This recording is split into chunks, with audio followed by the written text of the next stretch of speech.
The ledger was found in 1891, tucked beneath rotting floorboards of a burned plantation house in southern Georgia. 28 years after the transaction, the handwriting was meticulous.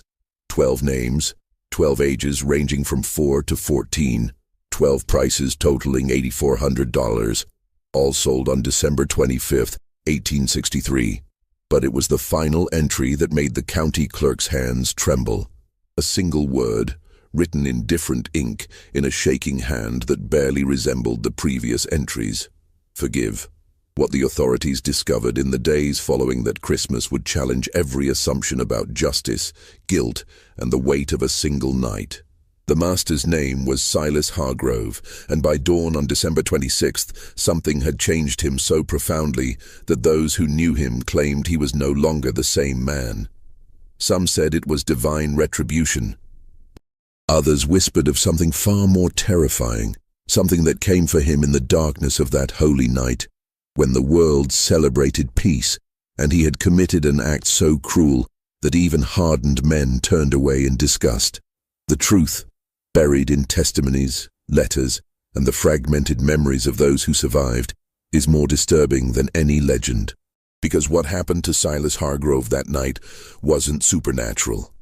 It was entirely, horrifyingly human.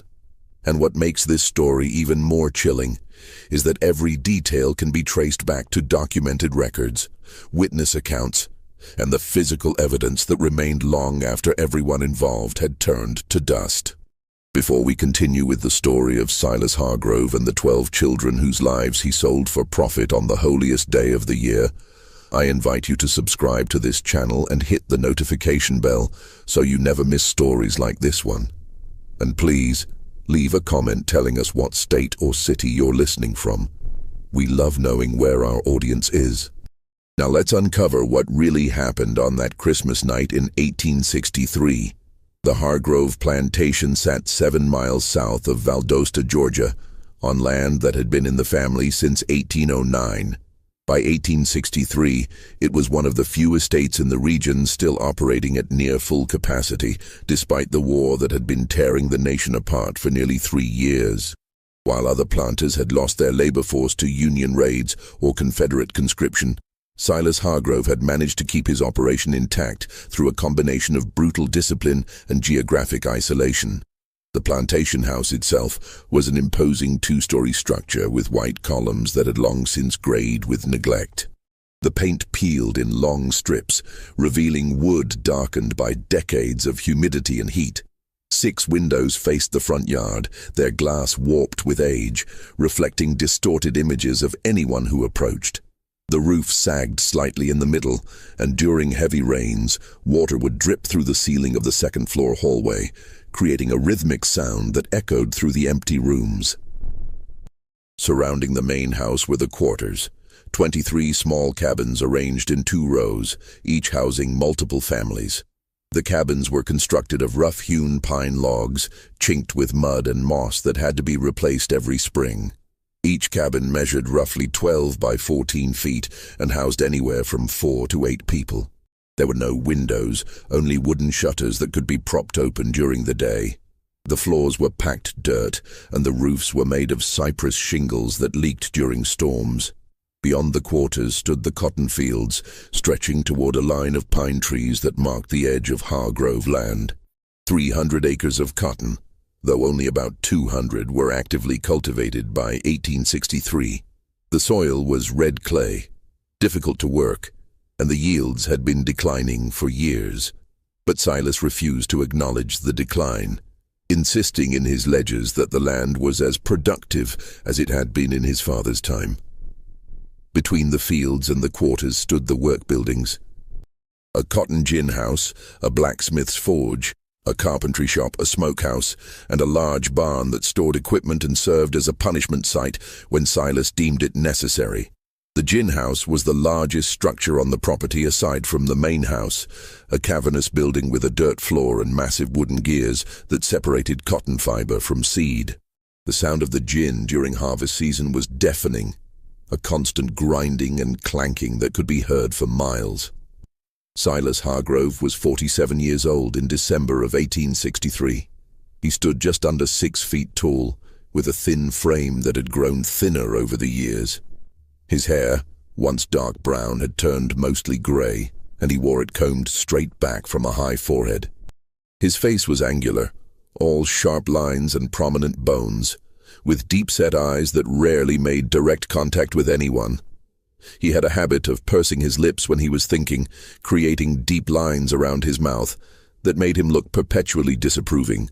Those who dealt with him in business described him as methodical, cold, and obsessed with maintaining control.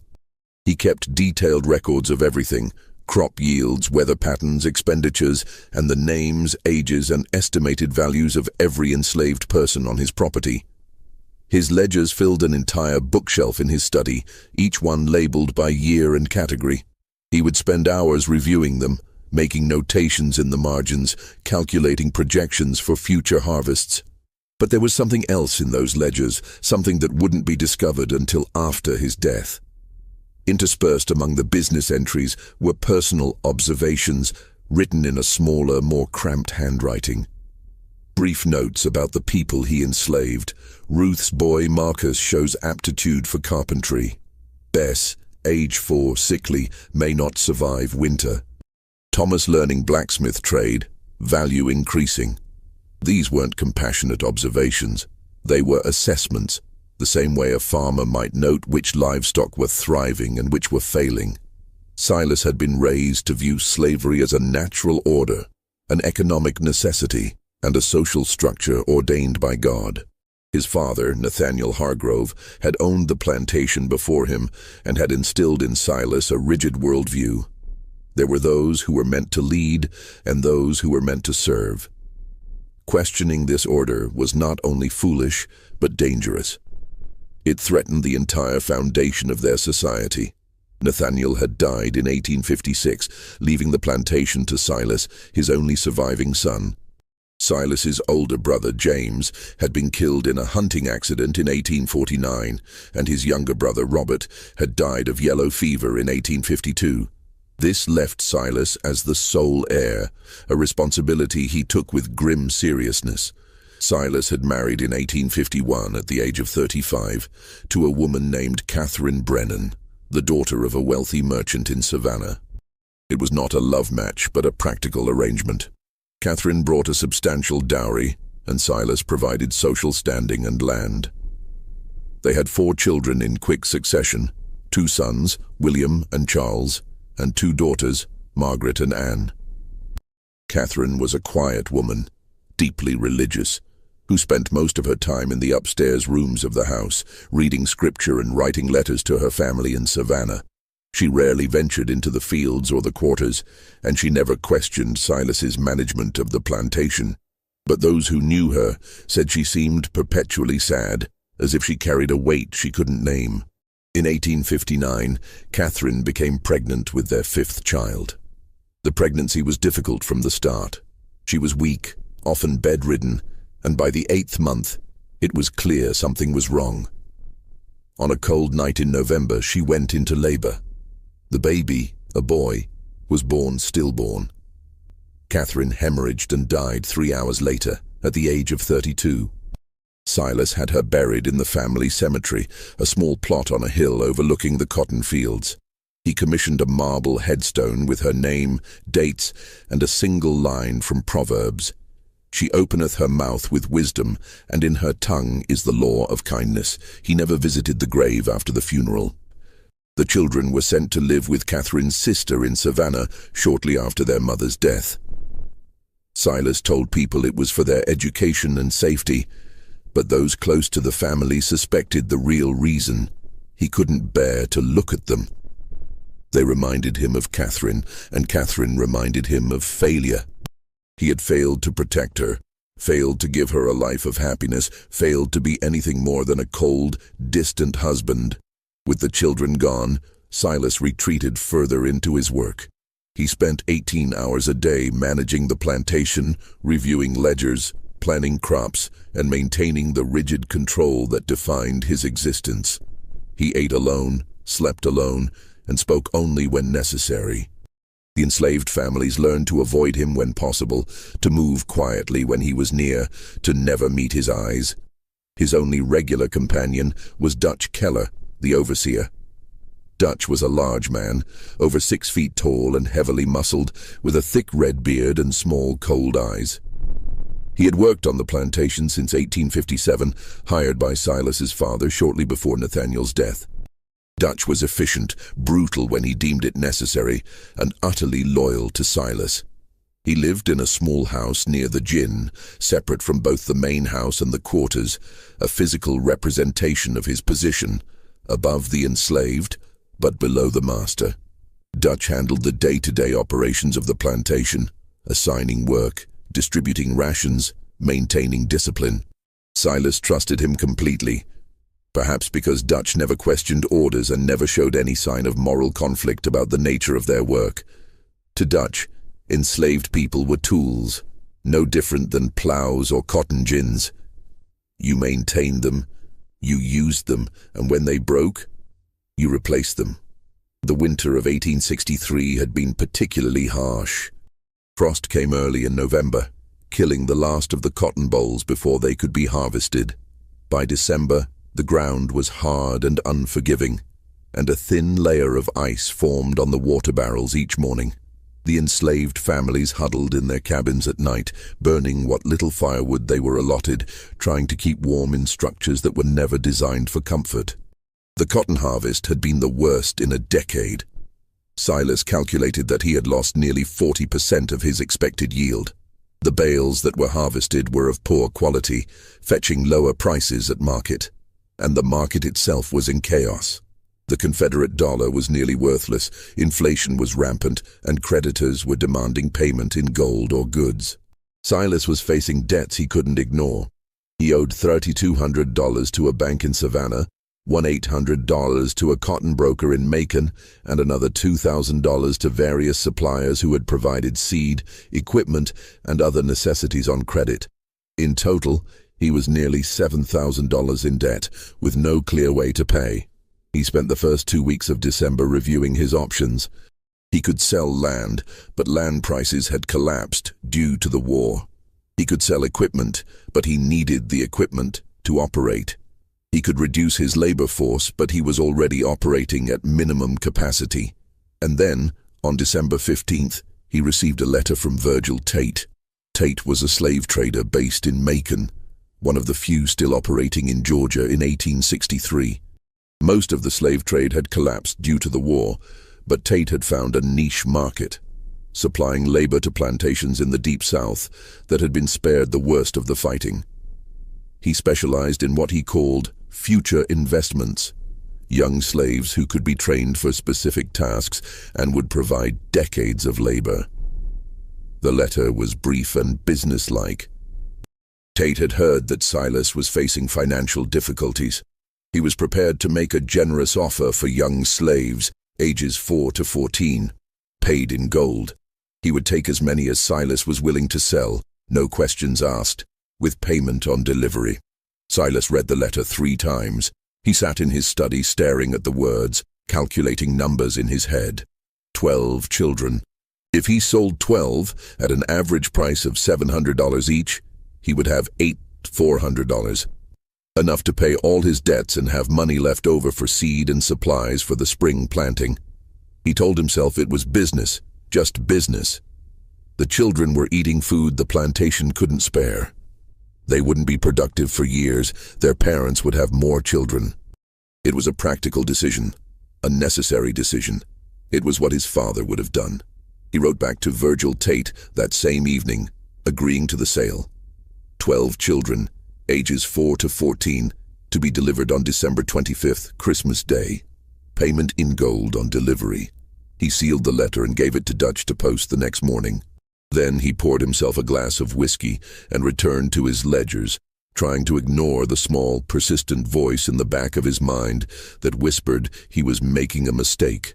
The selection process began on December 18th, exactly 1 week before Christmas. Silas woke before dawn, as he always did, and spent an hour in his study reviewing the plantation records. He had a list of all the children on the property, 37 in total, ranging in age from infants to 16-year-olds. He needed to choose 12. The criteria were simple. They had to be healthy, between 4 and 14 years old, and from families that wouldn't cause too much trouble. Silas knew that selling children would provoke grief and anger, but he calculated that some families would be easier to manage than others. Families with multiple children would be less devastated by the loss of one. Families with strong male figures might resist, so he would avoid taking their children if possible.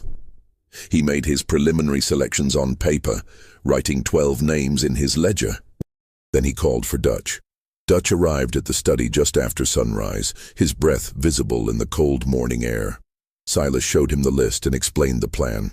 Dutch listened without expression, then nodded. "When do you want to tell them?" Dutch asked. "Christmas Eve," Silas said. "No point in giving them time to make trouble." "They'll make trouble anyway," Dutch said. "You're taking their children." "Then we'll deal with it," Silas said. "But the sale is happening. Tate will be here Christmas morning with the gold." Dutch nodded again and left. Silas sat alone in his study, staring at the list of names. 12 children. 12 lives that would be uprooted, separated from their families, sold to strangers. He felt a flicker of something, not quite guilt, but unease. He pushed it down and returned to his calculations. Over the next 2 days, Silas walked through the quarters and the work areas, observing the children on his list. He watched them play, work, interact with their families. He was looking for signs of illness, weakness, or behavioral problems that might reduce their value. The first child on his list was Bess, a 4-year-old girl who lived with her mother, Sarah, and 2 older siblings in cabin number 7. Bess was small for her age, with large dark eyes and a quiet demeanor. She rarely spoke, even to other children, and spent most of her time clinging to her mother's skirts. Silas noted that she appeared healthy despite her size, and her youth made her valuable. She could be trained for domestic work and would provide decades of service. The second was Marcus, a 6-year-old boy who lived with his mother, Ruth, and his grandmother in cabin number 12. Marcus was energetic and curious, always asking questions, always exploring. Ruth was a strong woman, one of the most capable workers on the plantation, and Silas knew that taking her son would devastate her. But Marcus was healthy, intelligent, and would fetch a good price. The third was a girl named Lily, age 7, who lived with her parents and 3 younger siblings in cabin number 3. Lily helped her mother with the younger children and was already learning to sew and cook. She was quiet and obedient, traits that would make her valuable in a domestic setting. The fourth was a boy named Samuel, age 8, who lived with his father, a blacksmith named Joseph, and his mother in cabin number 15. Samuel was apprenticing with his father, learning the trade, and showed considerable skill for his age. Silas hesitated on this one. Joseph was a strong, respected figure in the enslaved community, and taking his son might provoke resistance. But Samuel's skills made him valuable, and Silas decided the risk was worth it. The fifth was a girl named Grace, age 9, who lived with her mother and 2 sisters in cabin number 8. Grace was tall for her age, strong, and already working in the fields alongside the adults. She rarely smiled, and there was a hardness in her eyes that Silas found unsettling. But she was healthy and capable, and that was all that mattered. The sixth was a boy named Daniel, age 10, who lived with his parents and an older brother in cabin number 19. Daniel was small and wiry, with quick hands and a sharp mind. He had been helping in the carpentry shop and showed aptitude for detailed work. His parents were quiet, unlikely to cause trouble, which made him a safe choice. The seventh was a girl named Hannah, age 10, who lived with her mother and grandmother in cabin number 5. Hannah was cheerful and talkative, always singing while she worked. Her mother, a woman named Esther, was one of the house servants, which meant Hannah had been exposed to domestic work from a young age. She would be easy to train and valuable in a household setting. The eighth was a boy named Isaac, age 11, who lived with his parents and 3 younger siblings in cabin number 21. Isaac was serious and responsible, often taking care of his younger siblings while his parents worked. He was literate. His mother had secretly taught him to read using a Bible she had hidden, though Silas didn't know this. Isaac's intelligence and maturity made him valuable. The ninth was a girl named Abigail, age 12, who lived with her mother and two younger brothers in cabin number 9. Abigail was beautiful, with delicate features and a graceful manner. Silas knew that her appearance would make her valuable, though he didn't allow himself to think too deeply about why. She was quiet and obedient, unlikely to cause trouble. The 10th was a boy named Elijah, age 12, who lived with his parents and an older sister in cabin number 14. Elijah was strong and hard-working, already doing a full day's labor in the fields. He rarely spoke, keeping his thoughts to himself, but there was an intensity in his eyes that made Silas uncomfortable. Still, his strength and work ethic made him valuable. The 11th was a girl named Rebecca, age 13, who lived with her mother and younger sister in cabin number 6. Rebecca was skilled in sewing and cooking, and she helped care for younger children in the quarters. She was mature for her age, with a quiet dignity that set her apart. Her mother was a widow, which meant there would be no father to cause trouble. The 12th was Thomas, age 14, who lived with his parents in cabin number 17. Thomas was the oldest on the list, nearly a man, and he had been apprenticing with the plantation blacksmith for 3 years. He was skilled, strong, and intelligent. He was also the most likely to resist, but his value was too high to pass up. 12 children, 4 girls, 8 boys, ages 4 to 14. Silas wrote their names in his ledger in neat, precise handwriting, along with estimated values based on age, health, and skills. The total came to $8,400, exactly what Virgil Tate had agreed to pay. Silas closed the ledger and locked it in his desk drawer. The selection was complete. Now he just had to wait until Christmas Eve to make the announcement. The week leading up to Christmas was unusually quiet on the Hargrove plantation. The weather remained bitterly cold, with temperatures dropping below freezing each night. A thin layer of snow fell on December 20th, unusual for southern Georgia, and it lingered on the ground for 2 days before melting into muddy slush. The enslaved families went about their work with the same efficiency as always, but there was a tension in the air that even Silas noticed. People spoke in hushed tones. Children played more quietly than usual. There were no songs in the fields, no laughter in the quarters. It was as if everyone sensed that something was coming, though they didn't know what. Silas spent most of his time in his study, reviewing his financial records and preparing for the transaction. He had written to his creditors, informing them that he would be able to make payments in January. He had calculated how much gold he would need to set aside for spring planting. He had planned everything down to the smallest detail, but he couldn't shake a growing sense of unease. It started as a small, nagging feeling in the back of his mind, easy to ignore. But as Christmas approached, it grew stronger, more insistent. He found himself thinking about the children, not as assets or investments, but as individuals. He remembered watching Bess cling to her mother's skirts. He remembered Marcus's endless questions. He remembered the way Thomas had looked at him once, with an expression Silas couldn't quite interpret. He told himself he was being foolish. This was business. He had made the right decision. The plantation would survive because of this sale. That was all that mattered. On December 22nd, Dutch came to the study with a concern. Several of the enslaved families had been asking about Christmas. Traditionally, Christmas was one of the few days when they were given a break from work and allowed to celebrate with extra rations and small gifts. They wanted to know if the tradition would continue this year. Silas considered the question. Part of him wanted to cancel the celebration entirely. It seemed hypocritical to give them a day of rest when he was about to sell 12 of their children.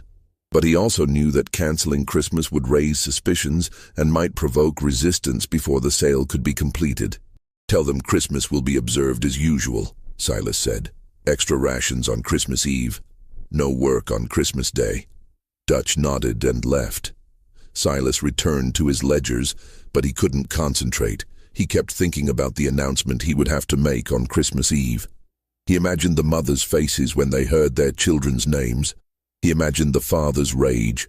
He imagined the children's confusion and fear.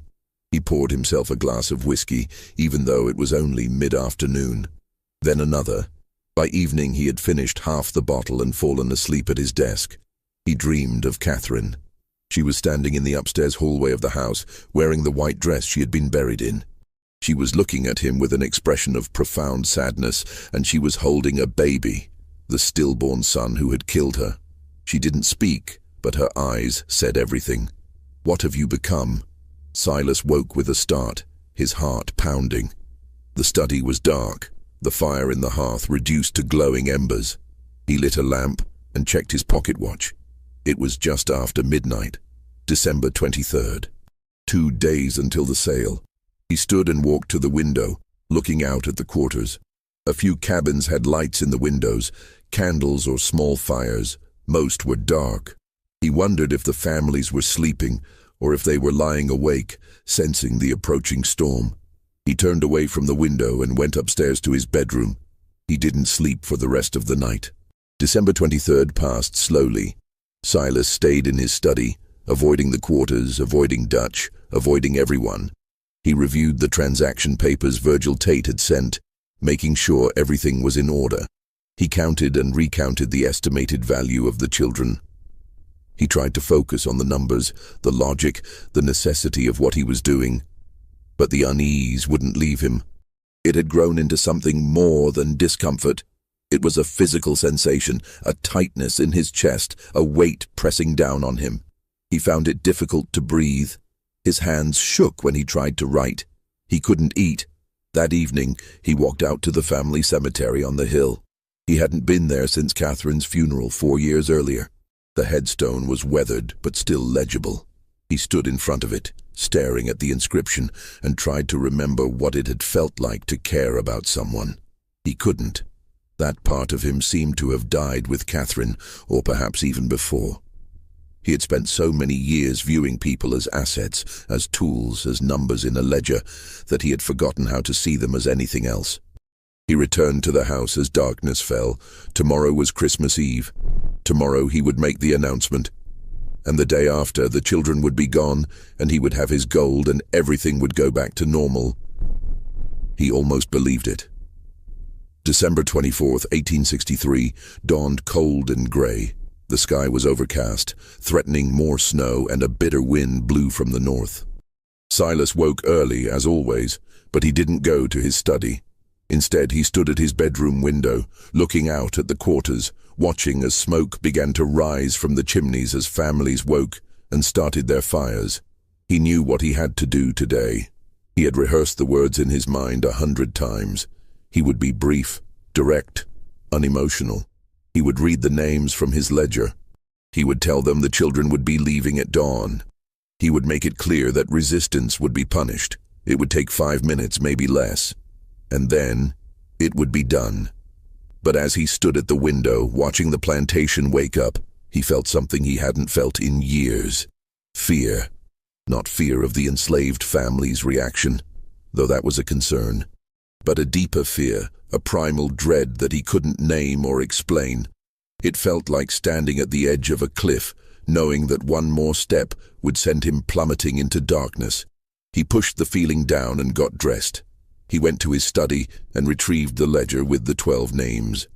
He called for Dutch and told him to gather everyone in the yard at dusk for the rations distribution. Dutch nodded and left without comment. The day passed with agonizing slowness. Silas tried to work, but he couldn't focus. He tried to read, but the words blurred on the page. He tried to eat, but the food tasted like ash. He spent most of the day sitting in his study, staring at the ledger, waiting for dusk. In the quarters, the families prepared for Christmas. Despite the cold and the hardships of the past year, there was a sense of anticipation. Christmas was one of the few days when they were allowed to rest, to be with their families, to pretend for just a moment that they were something more than property. The mothers cooked what little extra food they had been given. The fathers told stories to their children. The older children helped care for the younger ones. There was singing in some of the cabins, hymns and spirituals that had been passed down through generations. Ruth, Marcus's mother, held her son close as she prepared their meager Christmas meal. Marcus was excited, chattering about what he hoped to receive, maybe an extra piece of cornbread or a small toy carved from wood. Ruth smiled and stroked his hair, trying to memorize the feel of him, the sound of his voice, the warmth of his small body against hers. She didn't know why, but she had a terrible feeling that something was wrong. She had felt it for days, a growing dread that she couldn't shake. She had dreamed the night before of Marcus walking away from her into darkness, and no matter how loudly she called, he didn't turn back. She held him tighter and whispered a prayer. As dusk approached, Dutch walked through the quarters, calling for everyone to gather in the yard for rations. The families emerged from their cabins, bundled against the cold, and assembled in front of the big house. There were 63 people in total, men, women, and children, representing 23 families. Silas stood on the porch, the ledger in his hands. Dutch stood beside him, his face expressionless. The enslaved families waited in silence, their breath visible in the cold air. Silas opened the ledger. His hands were shaking, and he gripped the book tighter to steady them. He looked out at the assembled faces, faces he had seen every day for years, faces he had never truly looked at.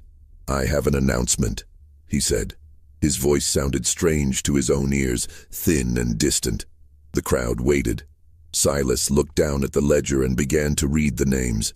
Bess, Marcus, Lily, Samuel, Grace, Daniel, Hannah, Isaac, Abigail, Elijah, Rebecca, Thomas. 12 names. As each name was called, a ripple of confusion passed through the crowd. Parents looked at each other, trying to understand. Children looked up at their mothers and fathers, sensing something was wrong. "These children have been sold," Silas continued, his voice flat. "They will be leaving at dawn tomorrow. The buyer will arrive with a wagon. The transaction is final. Anyone who interferes will be punished." For a moment, there was absolute silence. The words hung in the cold air, incomprehensible. And then, slowly, the meaning sank in. The first sound was a gasp, a sharp intake of breath from one of the mothers, then another, and then the wailing began. It started with Ruth. She let out a sound that was barely human, a howl of grief so profound that it seemed to tear the air itself. She fell to her knees, clutching Marcus to her chest, and the sound that came from her was the sound of a soul breaking. Other mothers joined her. Sarah, Bess's mother, collapsed, her body shaking with sobs. Esther, Hannah's mother, screamed and reached for her daughter, pulling her close. The fathers stood rigid, their faces carved from stone, their fists clenched at their sides. The children began to cry, not understanding what was happening but sensing their parents' terror. Bess clung to her mother, her small body trembling. Marcus buried his face in Ruth's shoulder. Thomas stood apart from his parents, his face blank, his eyes fixed on Silas. Ruth crawled forward on her knees, her hands outstretched, her face wet with tears. She reached the porch steps and looked up at Silas, her voice breaking. "Please," she said. "Please, Master Hargrove, don't take my boy. He's all I have. Please, I'll work harder. I'll do anything. Please, don't take him." Silas looked down at her. He saw the desperation in her eyes, the absolute terror. He saw Marcus clinging to her, his small face pressed against her neck. And for a moment, just a moment, he felt something crack inside him. But then he remembered the debts, the creditors, the plantation, the necessity of survival. He hardened his expression and said the words that would haunt him for the rest of his life. "He's worth more than you." Ruth's face crumpled. She let out another wail and collapsed onto the frozen ground, her body racked with sobs. Other mothers surged forward, begging, pleading, offering anything and everything if he would just spare their children. Silas turned and walked into the house. He locked the door behind him and stood in the dark hallway, listening to the sounds of grief outside. The wailing continued for hours, a sound so terrible that it seemed to seep into the walls of the house, into the very foundation. He went to his study and poured himself a glass of whiskey. Then another. He tried to block out the sounds, but they followed him, echoing in his mind. He sat at his desk and stared at the ledger, at the 12 names written in his neat handwriting. Just business, he told himself. Just business. But the words felt hollow. Outside in the quarters, the families held their children. They sang to them, whispered prayers, made promises they knew they couldn't keep. They tried to memorize every detail, the shape of their faces, the sound of their voices, the feel of their small hands. Ruth held Marcus all night, rocking him, singing softly. Marcus had stopped crying and was quiet now, his small body warm against hers. She whispered to him about how much she loved him, about how he needed to be strong, about how she would never forget him. "Will I see you again, Mama?" Marcus asked, his voice small. Ruth couldn't answer. She just held him tighter and continued to sing. In cabin number 17, Thomas sat with his parents. His father, a strong man named Jacob, had his hand on Thomas's shoulder. His mother, a woman named Miriam, held his hand. They didn't speak. There was nothing to say. Thomas looked at his parents and felt something harden inside him. He was 14 years old, nearly a man, and he understood what was happening in a way the younger children didn't. He understood that tomorrow he would be taken from his family and sold to a stranger. He understood that he would likely never see his parents again.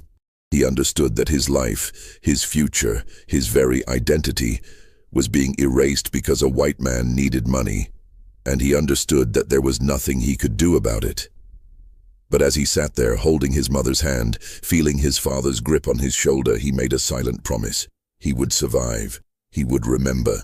And someday, somehow, he would make sure that what was being done to him and the other children would not be forgotten. The night deepened. The temperature dropped. The wailing in the quarters gradually subsided into quiet sobbing, and then into silence. But it was not a peaceful silence. It was the silence of grief too profound for words, of hearts breaking in the darkness. In the big house, Silas sat alone in his study. He had finished the bottle of whiskey and started another. His mind was foggy, his thoughts disjointed. He kept seeing Ruth's face, hearing her voice. "Please don't take my boy." He stood and walked to the window. The quarters were dark now, no lights in the windows. He wondered if anyone was sleeping, or if they were all lying awake, holding their children, counting down the hours until dawn. He turned away from the window and was about to return to his desk when he heard it. A knock at the door. 3 soft, deliberate strikes. Silas froze. It was just after midnight. Who would be knocking at this hour? He assumed it was Dutch, perhaps with news about the arrival time or a concern about potential resistance. He walked through the dark hallway to the front door and opened it. No one was there. The porch was empty. The yard beyond was still, illuminated by a half-moon that cast long shadows across the frozen ground. Silas stepped outside, his breath visible in the cold air. He looked left, then right. Nothing. He was about to go back inside when he saw them. 12 figures standing at the edge of the yard where the grass met the dirt path leading to the quarters. Small figures. Children. For a moment, Silas thought the enslaved families had sent the children to plead for themselves. He felt a surge of anger. This was manipulation, an attempt to make him feel guilt. He stepped off the porch and started toward them, ready to send them back and punish whoever had orchestrated this. But as he got closer, he realized something was wrong. The children weren't moving. They stood perfectly still, arranged in a line, their faces tilted upward toward the house. And they were silent. Completely, unnaturally silent. No crying, no pleading, no sound at all. "Get back to the quarters," Silas said, his voice sharp. "Now." None of them moved. He was 10 feet away when he recognized them. Bess, the 4-year-old, her small body rigid. Marcus, Ruth's son, his face blank. Thomas, the blacksmith's apprentice, his eyes fixed on Silas. All 12 children from the list, standing in the exact order he had written their names in the ledger. "I said get back," Silas repeated, louder now. His voice echoed in the stillness. The children didn't respond. They didn't blink. They simply stared at him with expressions he couldn't read. Not fear, not defiance, but something else. Something that made his skin prickle despite the cold. and then slowly they began to move, not toward him, not away. They simply turned in perfect unison and started walking toward the cotton fields. Silas stood frozen, watching them disappear into the darkness beyond the reach of the moonlight. His heart was pounding, though he couldn't explain why. They were just children, enslaved children who would be gone by noon tomorrow. This changed nothing. But as he stood there in the cold, watching the darkness where they had vanished, he felt that fear again, the primal dread that had been growing all day. It was stronger now, almost overwhelming. He went back inside, locked the door, and returned to his study. He poured another glass of whiskey and tried to steady his shaking hands. Just children, he told himself. Just a trick to make me feel guilty. It won't work. But he couldn't shake the image of their faces, the way they had stared at him, the absolute silence, the way they had moved in perfect unison, as if controlled by a single mind. He tried to return to his ledger, but the numbers blurred. He tried to sleep, but every time he closed his eyes, he saw them standing in that line, their small bodies rigid, their eyes fixed on him. At 2 in the morning he heard singing. If you're feeling the weight of this story, imagine how those families felt on that Christmas Eve.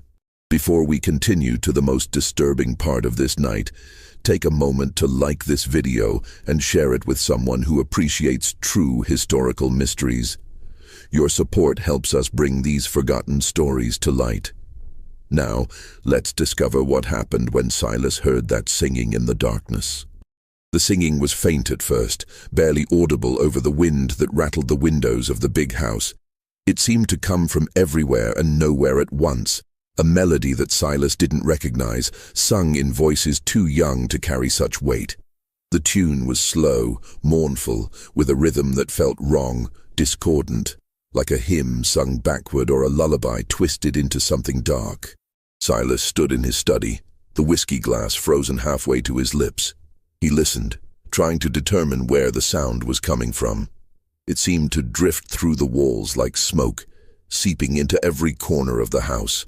He went to the window and looked out. The yard was empty. The quarters were dark, but the singing continued, rising and falling in waves that made his chest tighten. He grabbed his coat and a lantern and went outside. The moment he stepped off the porch, the singing stopped. The silence that followed was worse.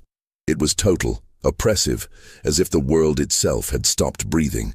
No wind, no insects, no distant sounds of animals in the woods, no creaking of trees or rustling of leaves, just silence, so complete that Silas could hear his own heartbeat pounding in his ears. He held the lantern high and walked toward the quarters. His boots crunched on the frozen ground, each step unnaturally loud in the stillness. He expected to find the families awake, perhaps gathered in one of the cabins, perhaps singing to comfort themselves. But every door was closed, every window dark. He knocked on the nearest door, cabin number 7, where Bess lived with her mother, Sarah. No answer. He knocked again, harder. Still nothing. He pushed the door open. Inside, Sarah lay on a pallet with her 2 older children, all 3 of them asleep. But it wasn't a normal sleep. Their breathing was shallow, almost imperceptible, and they didn't stir when Silas called out. He moved closer and shook Sarah's shoulder. She didn't wake. Her skin was warm, her pulse steady, but she was completely unresponsive, as if trapped in some deep, unnatural slumber. Silas backed out of the cabin, his heart racing. He moved to the next cabin, then the next. The same in each one. Every adult, every child except the 12 he had selected, was asleep in this same deep, unnatural way. He called their names, shook them, even splashed water on their faces. Nothing worked. They simply lay there, breathing shallowly, trapped in sleep.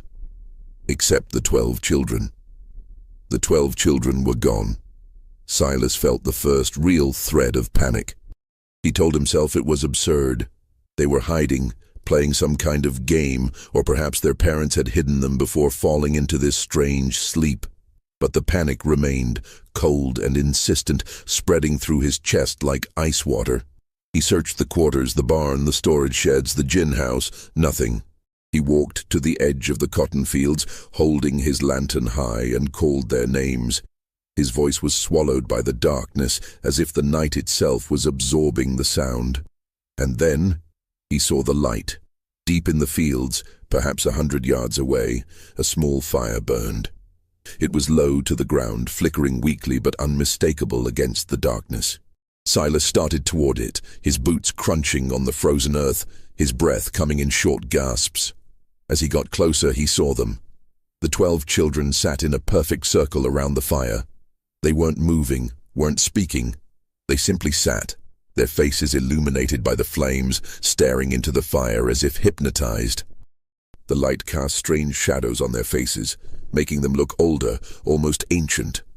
"What are you doing?" Silas demanded, his voice breaking the silence. "Get up. Get back to the quarters. Now." None of them looked at him. They continued to stare into the fire, their expressions blank. He stepped closer, anger overriding fear. "I said get up." One of the children, Thomas, the oldest, finally turned his head. His eyes met Silas's, and for the first time, the boy spoke. "We're waiting." His voice was calm, almost conversational, but there was something underneath it that made Silas's skin crawl. "Waiting for what?" Silas snapped. Thomas didn't answer immediately. He simply looked at Silas with an expression that was neither hostile nor afraid. It was something else, something that looked almost like pity. "For you to see us," Thomas said quietly. "I see you," Silas said. "You're sitting in my field in the middle of the night. Now get up before I—" "No," Thomas interrupted. "You don't see us. You've never seen us, not really." Silas felt his anger spike. "I don't have time for this nonsense. Get up. Now." He reached down and grabbed Thomas's arm, intending to drag him to his feet. But the moment his hand made contact, Thomas looked up again, and this time, his expression was different. Not blank, not empty, but filled with something Silas couldn't name, a depth of understanding that no 14-year-old should possess. "You sold us," Thomas said quietly. "On Christmas." The words hit Silas like a physical blow. He released the boy's arm and stepped back. "It's business," Silas said, but his voice sounded weak even to himself. "You don't understand. It's just business. I have debts. The plantation." "We understand," Thomas said. And then, in a voice that didn't sound like a 14-year-old boy, he added, "Do you?" The fire went out. Not gradually, not flickering and fading. It simply vanished, as if someone had thrown a blanket over it. The darkness rushed in, absolute and suffocating. Silas's lantern was still burning, but its light seemed to stop just inches from the glass, unable to penetrate the blackness around him. He heard movement, footsteps, whispers. The children were standing now. He could sense it, but he couldn't see them. He swung the lantern wildly, trying to find them, but the light revealed nothing but darkness. And then he felt it. Hands. Small hands, dozens of them, touching him, not grabbing, not violent, just touching. His arms, his chest, his face, cold fingers pressing gently against his skin, as if trying to memorize him, to understand him. Silas screamed. He swung the lantern and it shattered against the ground, plunging him into complete darkness. He ran blindly, stumbling over frozen furrows, his breath coming in ragged gasps. He didn't know which direction he was going. He only knew he had to get away. The hands followed him. They touched his back, his shoulders, his neck. Light touches, almost gentle but relentless. And with each touch he felt something, a flash of emotion, a fragment of memory that wasn't his own. He felt terror. The terror of a 4-year-old child being torn from her mother's arms. He felt confusion, the confusion of a 6-year-old boy who didn't understand why he was being taken away. He felt grief, the grief of a mother watching her child disappear into darkness. He felt rage, the rage of a father who couldn't protect his family. He felt despair. The despair of children who had been told they were worthless, that they were property, that their lives had no value beyond what someone was willing to pay. Each emotion hit him like a wave, overwhelming, suffocating. He tried to push them away, to block them out. But they kept coming, faster and faster, until he couldn't tell where his own feelings ended and theirs began. He ran until his legs gave out, and he collapsed onto the frozen ground, gasping, his heart hammering in his chest. The hands were gone. The darkness was gone. He was lying in the yard in front of the big house, and the sky was beginning to lighten with the first hint of dawn. He opened his eyes and saw them. The 12 children standing on the porch watching him. They didn't speak. They didn't move. They simply stood there, silent and still, as the sun began to rise behind them. Silas staggered to his feet, his body shaking, his mind reeling. He stumbled into the house, locked the door, dragged a chair against it, and collapsed onto the floor of his study. His clothes were torn, his hands bleeding from where he had fallen. His face was wet, whether from tears or sweat or melted snow, he didn't know. He sat there for a long time, trying to make sense of what had happened. It was exhaustion, he told himself. Stress. Guilt manifesting as hallucination. It wasn't real. It couldn't be real. But when he looked down at his hands, he saw the dirt under his nails, the scratches on his palms. And when he looked at the window, he saw them still standing there, watching. And he knew with a certainty that terrified him that it had been real. All of it. At precisely 6 o'clock in the morning, Virgil Tate arrived with his wagon and 3 armed men. Silas heard the sound of hooves and wheels on the frozen road and forced himself to stand. His body ached, his head pounded, and his hands wouldn't stop shaking. He looked at himself in the mirror above his desk and barely recognized the man staring back. His face was pale, his eyes bloodshot and sunken, his hair disheveled. He looked like he had aged a decade overnight. He straightened his clothes as best he could and walked to the front door. He took a deep breath, trying to steady himself, and opened it. Virgil Tate was a large man, over 6 feet tall and heavily built, with a thick black beard and cold, calculating eyes. He wore a long coat and a wide-brimmed hat, and he carried himself with the confidence of a man who had done this transaction 100 times before. Behind him, 3 men sat on the wagon, all armed with rifles, all watching Silas with expressions of bored indifference. "Hargrove," Tate said, his voice gruff. "You have them ready?" Silas opened his mouth to respond, but no words came out. He looked past Tate to the yard, where the 12 children still stood in a line, exactly as they had been, waiting. But something was different now. In the growing light of dawn, he could see their faces clearly, and what he saw made his breath catch in his throat. They weren't blank anymore. They weren't empty. Their eyes were filled with something he finally recognized, something he had been too blind to see before. Humanity. They were children, just children. Children who were terrified, confused, grieving. Children who had families, who had dreams, who had futures that were being stolen from them. Children who were exactly like his own sons and daughters, except for the color of their skin and the accident of their birth. And he was about to sell them, on Christmas morning, for gold. "Well," Tate said impatiently, "let's get this done. I have another stop in Thomasville." Silas looked at the children, at Bess, the 4-year-old, her small body trembling. At Marcus, Ruth's son, his eyes wide with fear. At Thomas, the blacksmith's apprentice, who was looking at him with that same expression of understanding, of pity. And in that moment, Silas Hargrove understood something that would haunt him for the rest of his life. They knew exactly what he was. They knew what he had chosen, and they knew that he would have to live with it. The weight of that knowledge was crushing. It pressed down on him, suffocating him, and he realized that this was what they had shown him in the darkness. Not revenge, not punishment, but truth. The simple, unbearable truth of what he was doing.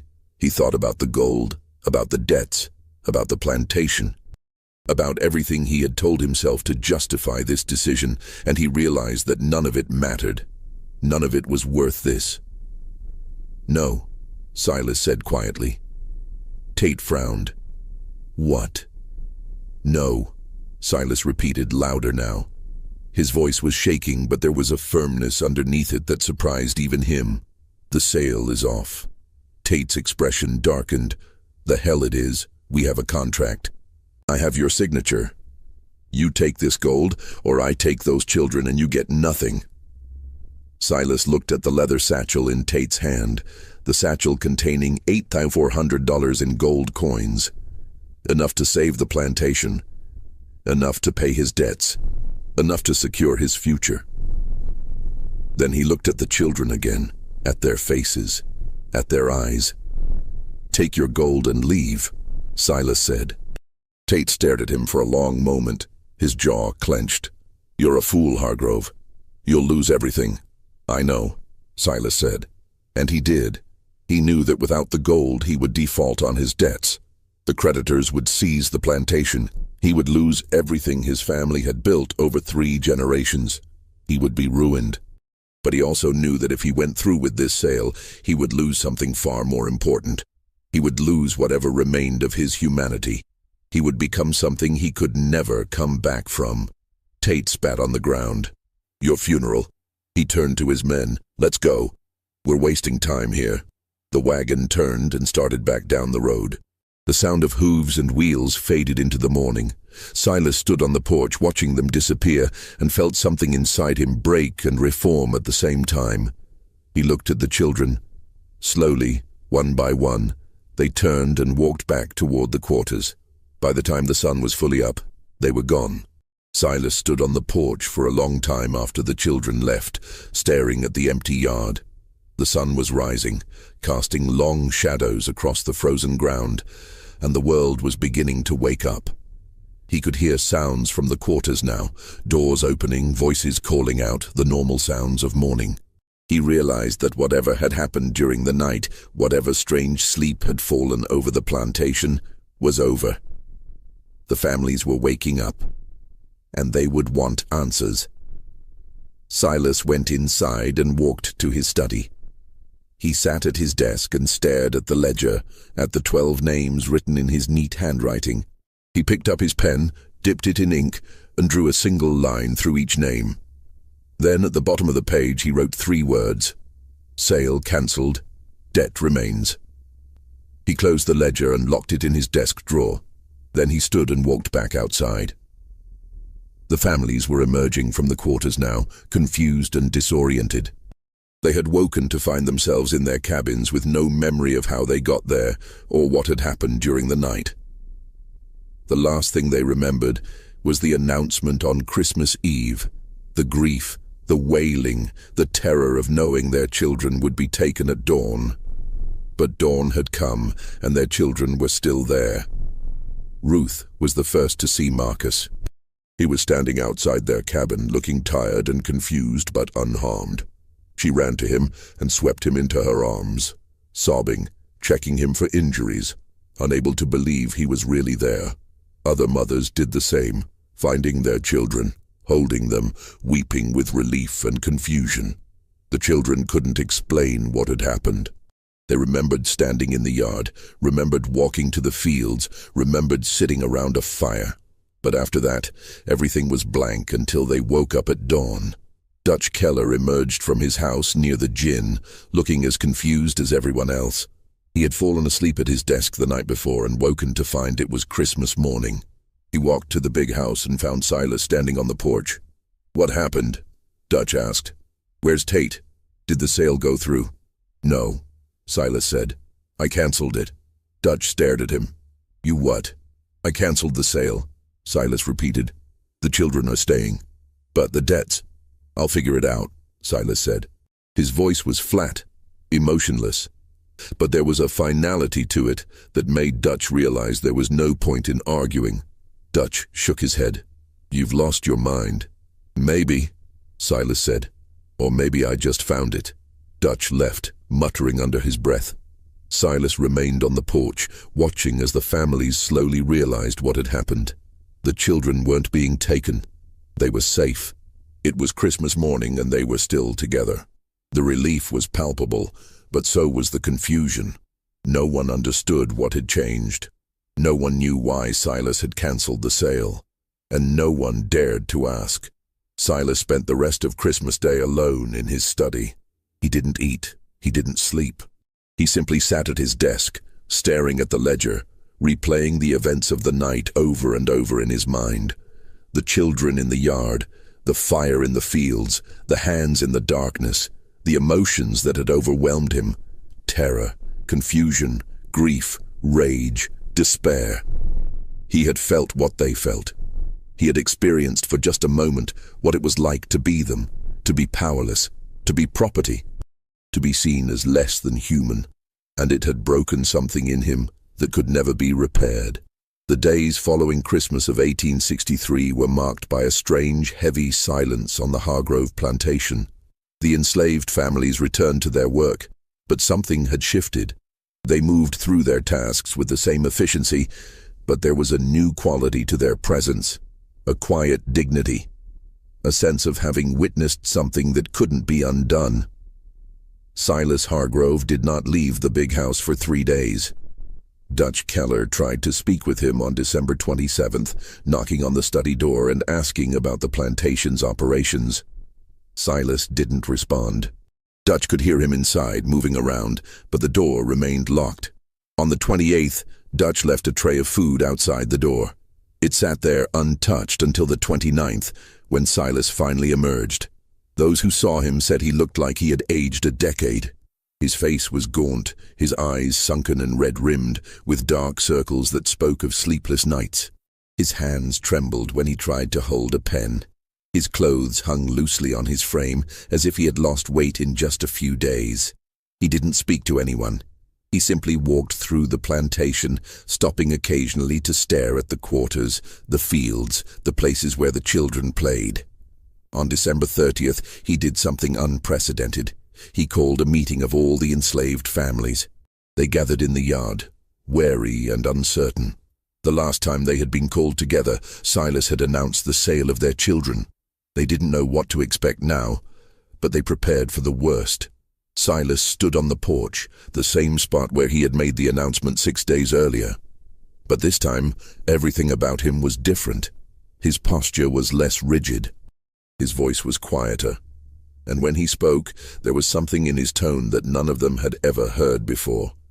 Uncertainty, humility, perhaps even shame. "I'm giving you a choice," he said. The families exchanged glances, confused. Enslaved people didn't get choices. "Anyone who wants to leave can leave," Silas continued. His voice was steady, but there was an undercurrent of emotion that threatened to break through. "I won't stop you. I'll give you papers saying you're free. You can go north, find the Union lines, start over. Anyone who wants to stay can stay. I'll pay wages. Not much, but something. Real money, not scrip. And the children..." He paused, his voice catching. "The children will go to school. I'll hire a teacher. They'll learn to read and write." The silence that followed was profound. No one moved, no one spoke.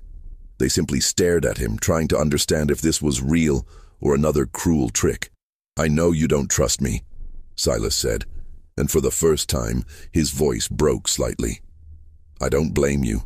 I've given you no reason to trust me, but I'm telling you the truth. You're free to choose. And whatever you decide, I won't punish you for it." He turned and went back inside, leaving them standing in the yard, stunned. Over the next week, the families discussed what to do. Some were suspicious, believing this was a trap. Others were cautiously hopeful. A few were simply too exhausted to care. They had survived this long, and they would continue to survive, whatever Silas's motivations might be. In the end, 11 families left. They packed what little they had, a few clothes, some cooking implements, blankets, and walked north toward the promise of Union protection. It was winter. The roads were dangerous, and they had no guarantee of safety. But they chose to take the risk, rather than stay on a plantation where they had been treated as property for so long. 12 families stayed, not because they trusted Silas, but because they had nowhere else to go. Winter was brutal for those without shelter, and the roads were full of Confederate patrols who would capture and re-enslave any black person without papers. Staying was the practical choice, even if it meant remaining in a place filled with painful memories. Silas kept his word. In early January, he hired a teacher, a widow from Valdosta named Mrs. Calloway. She was in her 50s, educated, and had been struggling to make ends meet since her husband's death. Silas offered her room and board, plus a small salary, to teach the children 3 times a week. Mrs. Calloway was skeptical at first. She had heard stories about Silas Hargrove, about his coldness and his reputation as a harsh master. But when she arrived at the plantation and saw the children, saw their eagerness to learn, their bright eyes and quick minds, she agreed to take the position. She set up a small schoolroom in one of the unused storage buildings. She taught reading, writing, arithmetic, and history. The children were hungry for knowledge, absorbing everything she taught them with an intensity that moved her to tears. Thomas, the 14-year-old blacksmith's apprentice, was her star pupil. He could already read a little. His mother had secretly taught him using a Bible, and he quickly advanced beyond the basics. Within weeks, he was reading at a level that would have been impressive for any child his age, enslaved or free. Silas also began paying wages. They were small, just a few dollars a month per family, but they were paid in gold, not Confederate scrip. For people who had never been paid for their labor, who had never had money of their own, it was a profound change. He stopped carrying a whip.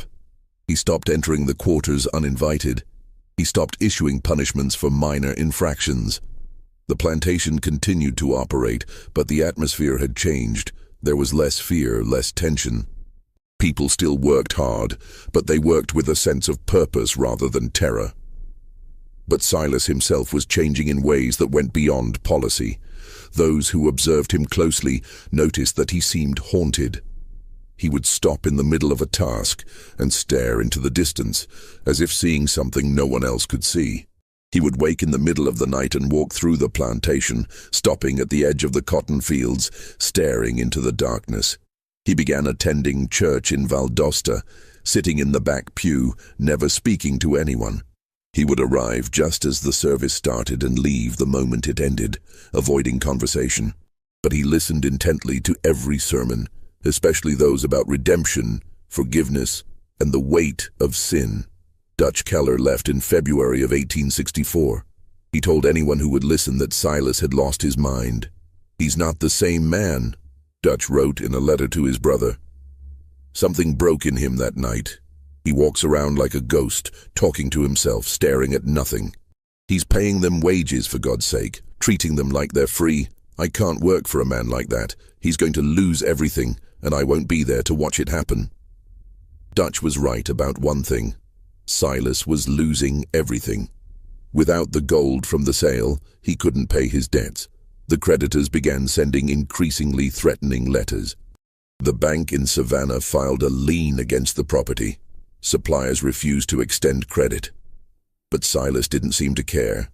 He continued to pay wages. He continued to fund the school. He continued to treat the people on his plantation as human beings rather than property. In March of 1864, he did something even more unprecedented.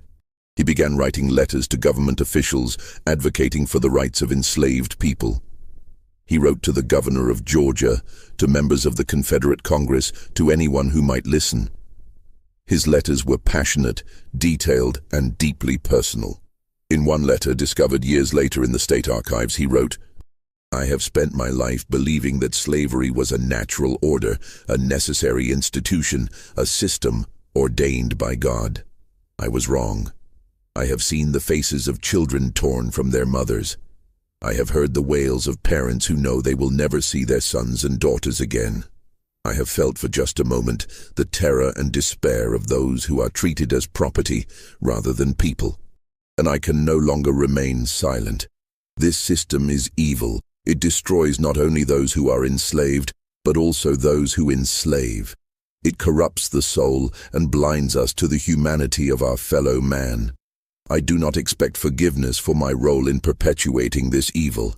But I can at least speak the truth, even if no one listens. The letters were ignored. Some were mocked. A few resulted in threats. But Silas continued to write them, driven by a compulsion he couldn't explain.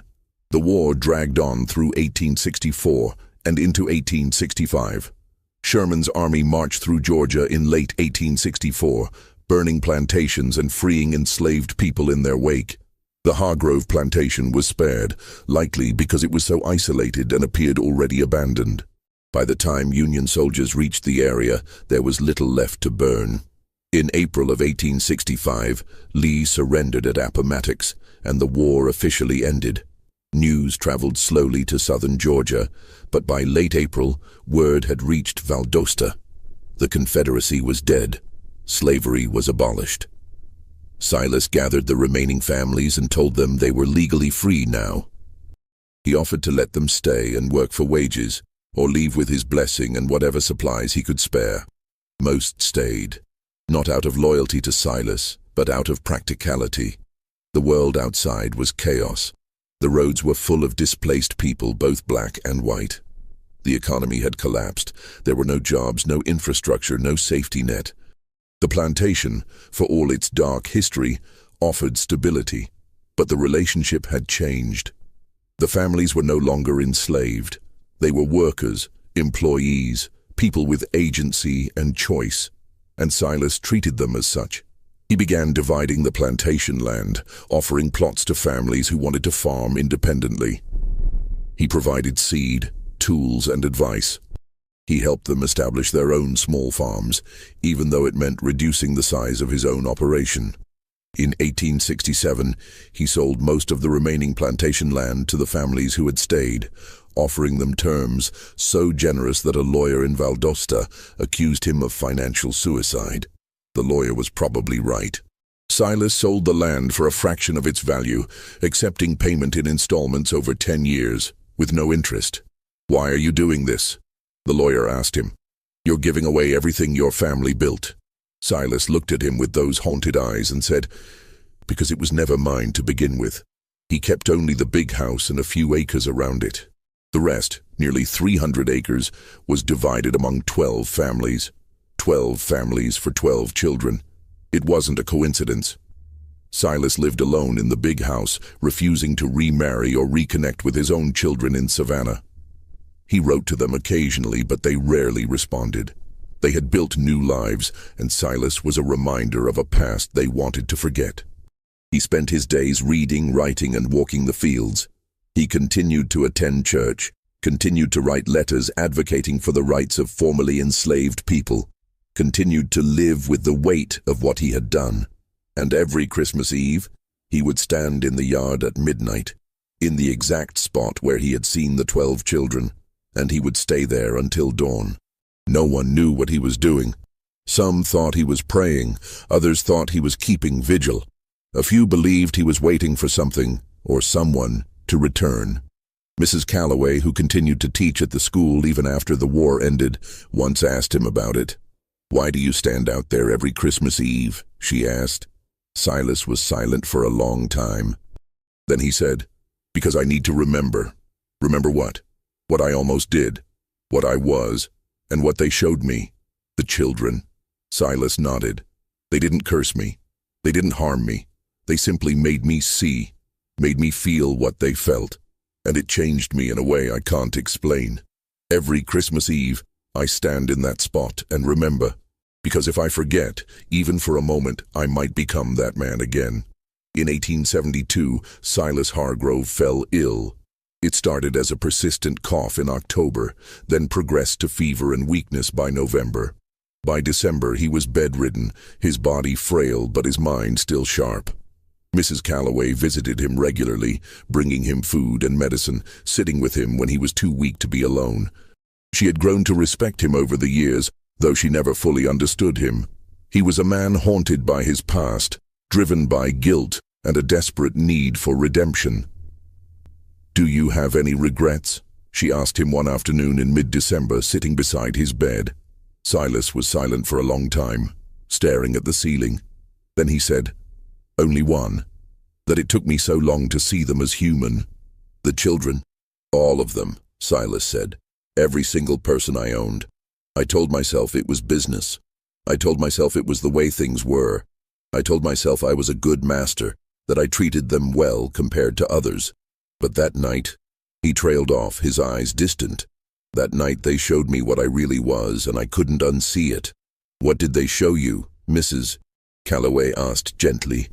Silas looked at her, his eyes filled with something between sorrow and terror. That I was the monster, not them, me.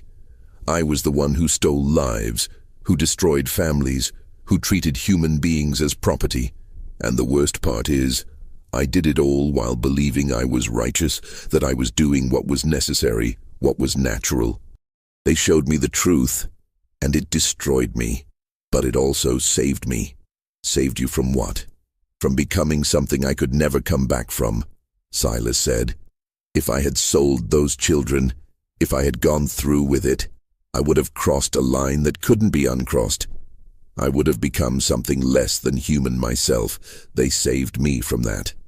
And I've spent every day since trying to be worthy of that gift. On December 20th, Silas asked Mrs. Calloway to bring him his journals. He had been keeping detailed personal journals since that Christmas night in 1863, filling page after page with his thoughts, his memories, his attempts to understand what had happened. He spent 3 days reviewing them, making notes in the margins, adding final entries. On December 23rd, he sealed them in a metal box and gave them to Mrs. Calloway. "Keep these safe," he said. "Someday, someone might want to know what really happened, what I did, and what they did to save me from myself." "Who are they?" Mrs. Calloway asked. "The 12, Silas said. "The children. They're grown now, scattered across the country, but I still see them sometimes in my dreams, still standing in that line, watching me, waiting for me to understand. Do you understand now?" Silas smiled, a sad, weary smile. "I'm beginning to." On December 24th, 1872, exactly 9 years after the night he had tried to sell the 12 children, Silas Hargrove died. It was just after midnight, Christmas morning. Mrs. Calloway was with him, holding his hand when he took his last breath. His final words were barely a whisper. "Forgive." The families who had stayed on the plantation buried him in the small cemetery on the hill, not far from where Catherine had been buried 13 years earlier. They marked his grave with a simple stone that bore only his name and dates. No epitaph, no flowery language, just the facts. But they also did something unexpected. They planted 12 small trees around his grave, one for each of the children he had almost sold. Oak trees, strong and enduring, that would grow tall and provide shade for generations to come. It was a gesture that confused outsiders. Why would formerly enslaved people honor the man who had once owned them, who had once tried to sell their children? But those who had lived through that Christmas night understood. Silas Hargrove had been a monster, yes, but he had also been a man who had changed, who had spent the last 9 years of his life trying to atone for his sins. He hadn't succeeded. Some sins are too great for atonement. But he had tried. And in a world where most slaveholders never acknowledged their crimes, never changed their ways, never showed even a hint of remorse, that meant something. In 1891, a fire swept through the old plantation house. It had been abandoned for years, slowly decaying, the windows broken, the roof collapsing, the walls covered in vines. No one was surprised when it finally burned. Lightning strike, most people assumed, or perhaps a vagrant's campfire that got out of control. But when county officials came to assess the damage and determine if the property was safe, they found something in the ruins. Beneath the charred floorboards of the study, they discovered a metal box. It was scorched but intact, sealed tight against the flames. Inside were Silas's journals, not the business ledgers, but personal journals he had kept from 1863 until his death. The county clerk, a man named William Brennan, no relation to Silas's late wife, took the journals back to his office and began to read them. What he found disturbed him so deeply that he sealed the journals and refused to discuss them publicly for years. The entries from December 1863 were the most disturbing. Silas had written about the night of the 25th in excruciating detail. The children in the yard, the fire in the fields, the hands in the darkness, the overwhelming emotions that had flooded through him. But he had also written something else, something that Brennan found so unsettling that he questioned his own sanity for believing it. In the final entry from that night, written in the early hours of December 26th, Silas had described what he believed had happened. They didn't speak, but I heard them. Not with my ears, but with something deeper. They asked me a question, over and over, in voices that weren't voices. Do you see us? Not as property, not as numbers in a ledger, but as children, as human beings, as souls with the same capacity for pain, fear, and love as my own children. And I realized, with a horror I cannot describe, that I had never truly seen them. Not once. I had looked at them every day of my life and never truly seen them, and that night they made me see. They made me feel what they felt.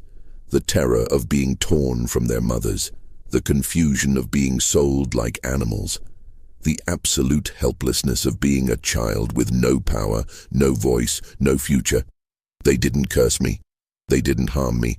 They simply made me see, and it broke something in me that can never be repaired. Brennan read this passage multiple times, trying to understand it. Was Silas describing a hallucination, a psychological break, or something else? He continued reading.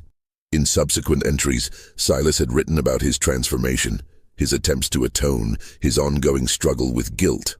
But he kept returning to that night, trying to understand what had happened. In an entry from March 1864, Silas wrote, "I have spent months trying to rationalize what happened that night. I have told myself it was exhaustion, stress, guilt manifesting as hallucination. But I cannot escape the feeling that it was real, that somehow those 12 children found a way to show me the truth of what I was doing. Not through violence or revenge, but through empathy. They made me feel what they felt. And in doing so, they saved me from becoming something irredeemable." In an entry from December 1865, he wrote, "I stood in the yard again tonight, on the anniversary of that night. I half expected them to appear, to stand in that line and watch me as they did 2 years ago. But they didn't come, perhaps because they don't need to. I see them every day, in every child's face, in every parent's love for their child. They are always with me, reminding me of what I almost did, of what I was, and of what I must never become again." And in one of his final entries, written just days before his death, Silas wrote, "I am dying. I can feel it in my bones, in the weakness that grows stronger each day. I am not afraid of death. I am afraid of judgment, not the judgment of God, though that terrifies me as well, but the judgment of those 12 children, now grown, scattered across this country. Did I do enough? Did my attempts at atonement mean anything? Or was I simply a monster trying to ease his conscience before the end? I don't know. I will never know. But I hope, I pray, that they can forgive me. Not for what I did, because that is unforgivable, but for what I almost did, and for spending the rest of my life trying to be better than the man I was." Brennan closed the journal and sat in silence for a long time. He didn't know what to make of it. The story was too strange, too disturbing, too impossible to believe. And yet there was something about Silas's words, about the raw honesty and pain in them, that made him think it might be true. He decided to investigate further. He began tracking down descendants of the families who had lived on the Hargrove plantation, interviewing them, asking about their memories and the stories passed down through their families. What he discovered complicated the narrative even further. Several descendants mentioned the night the children walked, describing it as a real event, not a hallucination. They said their grandparents or great-grandparents had spoken of it, had described waking up on Christmas morning to find their children safe, with no memory of the night before. One woman, the granddaughter of Ruth, Marcus's mother, told Brennan that her grandmother had spoken of that night only once, shortly before her death in 1889. She said it was like a dream, the woman told Brennan. She remembered the announcement, remembered the grief, remembered holding Marcus and singing to him. And then she remembered nothing until dawn, when she woke up and Marcus was still there. She said it felt like God had intervened, had put everyone to sleep and changed Mr. Hargrove's heart during the night. She never understood how or why, but she was grateful for it every day of her life. Another descendant, the grandson of Thomas, the blacksmith's apprentice, told a different story. "My grandfather didn't talk about that night much," he said, "but he told me once that he and the other children had been taken to the fields, that they had sat around a fire, and that Mr. Hargrove had come to them. He said they had shown him something, he wouldn't say what, and that it had changed him. My grandfather said it wasn't magic or anything supernatural. He said it was just truth. They had shown Mr. Hargrove the truth of what he was doing, and he couldn't live with it anymore." Brennan compiled all of this information into a report, but he never published it. He was afraid of being mocked, of being accused of believing in ghost stories or supernatural nonsense. He sealed the journals and the report in the county archives, where they remained for decades. The story of Silas Hargrove and the 12 children faded into obscurity. The plantation land was divided and sold over the decades. The big house burned and was never rebuilt. The cemetery was eventually overgrown and forgotten. The families who had lived there moved on, building new lives, and the painful memories of slavery gradually receded into the past. But the story didn't disappear entirely. It was passed down through families, whispered in hushed tones, told to children as a cautionary tale or a story of redemption. The details changed over time, as stories do, but the core remained the same. A man who had been willing to sell children on Christmas Day and the night that changed him forever. In 1923, a historian researching Reconstruction-era Georgia tracked down 3 of the 12 children, now elderly, and asked them about their experiences on the Hargrove plantation. 2 refused to discuss it. The third, a woman named Bess, the youngest of the 12, who had been only 4 years old that Christmas, agreed to speak, but only briefly. "I don't remember much," she said, her voice thin and wavering with age. "I was too young, but I remember my mama holding me that night, crying like the world was ending. And I remember waking up the next morning and everything was different. Mr. Hargrove was different, like something had died in him. My mama said it was a miracle. She said God had touched his heart, but I don't think it was God." When the historian asked what she thought it was, Bess was quiet for a long time. Then she said, "I think he finally saw us, really saw us, and it killed the part of him that could live with what he'd done." She died 3 weeks later, at the age of 64. She was the last of the 12 children to pass away. In 1979, a historian named Dr. Raymond Collier published a book titled The Christmas Reckoning, Guilt and Redemption on a Georgia Plantation. He had discovered the sealed journals in the county archives and spent years researching the story, tracking down descendants, and piecing together what had happened. In the book, Dr. Collier argued that Silas Hargrove had experienced what we would now call a severe psychological crisis, triggered by the moral weight of his decision to sell the children. He suggested that the events of Christmas night were likely a combination of sleep deprivation, stress, and a guilty conscience manifesting as vivid hallucinations. But he also included testimonies from the descendants that complicated that explanation. Several of them mentioned that their grandparents or great-grandparents had spoken of the night the children walked, describing it as a real event, not a hallucination. They said the children had been found in the fields at dawn, cold and disoriented, with no memory of how they got there. Dr. Collier couldn't explain that. He noted it in his book as an unresolved discrepancy and moved on. But in his private notes, discovered after his death in 2003, he wrote something different. "I don't know what happened on that plantation on Christmas night, 1863. I've spent years trying to find a rational explanation and I can't. The testimonies are too consistent, the details too specific. Either an entire community conspired to create an elaborate fiction, or something happened that defies easy explanation. I'm a historian. I deal in facts. But sometimes facts lead you to places where reason can't follow. Maybe Silas Hargrove did hallucinate. Or maybe for one night, 12 children found a way to make a man see the truth of what he was doing. Not through violence, not through revenge, but through the simple, unbearable act of being seen, of being recognized as human, and maybe that was more powerful than any punishment could ever be. The Hargrove plantation no longer exists. The land was subdivided and sold over the decades, and now it's a mix of farmland and residential properties. The big house burned in 1891, and nothing was ever rebuilt on the site. The cemetery where Silas was buried was eventually overgrown and forgotten, though local historians believe they have identified its location. But the 12 oak trees remain. In 2015, a land survey team working in the area discovered a cluster of 12 massive oak trees arranged in a circle on a small hill. The trees were estimated to be over 140 years old, dating back to the 1870s.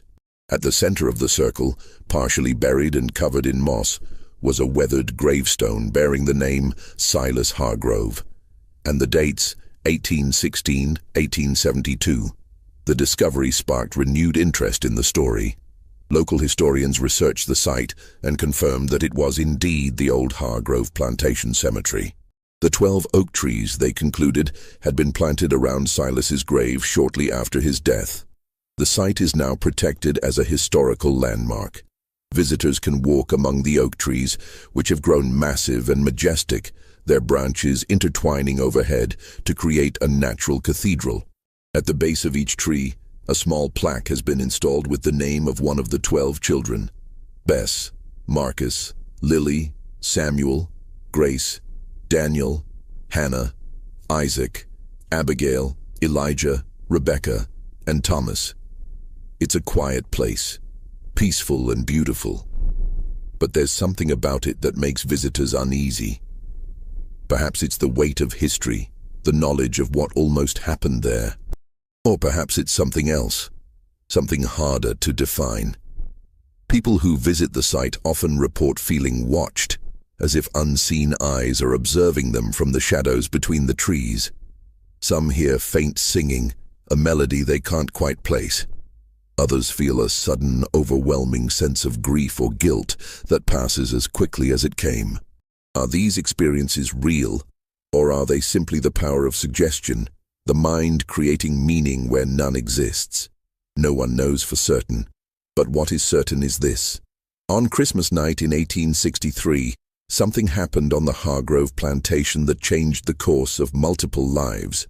Whether it was a psychological break, a shared hallucination, or something that defies rational explanation, the result was the same.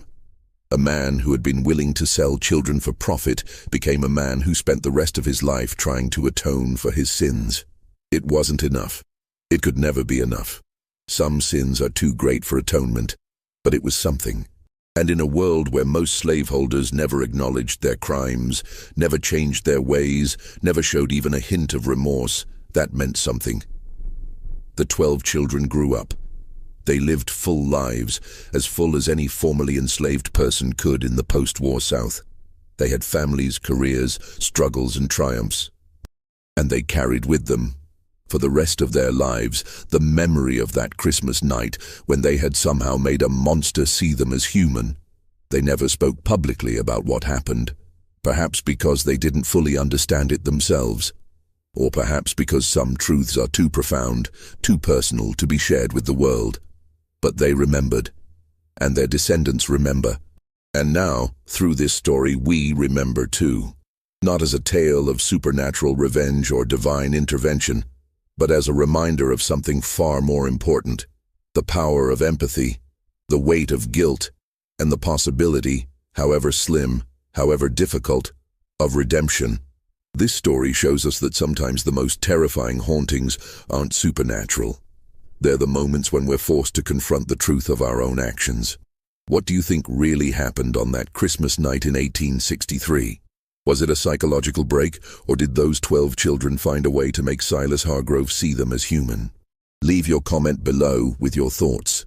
If you enjoyed this deep dive into one of history's most disturbing and mysterious events, subscribe to this channel, hit the notification bell, and share this video with someone who appreciates stories that blur the line between history and mystery. Thank you for watching, and we'll see you in the next video.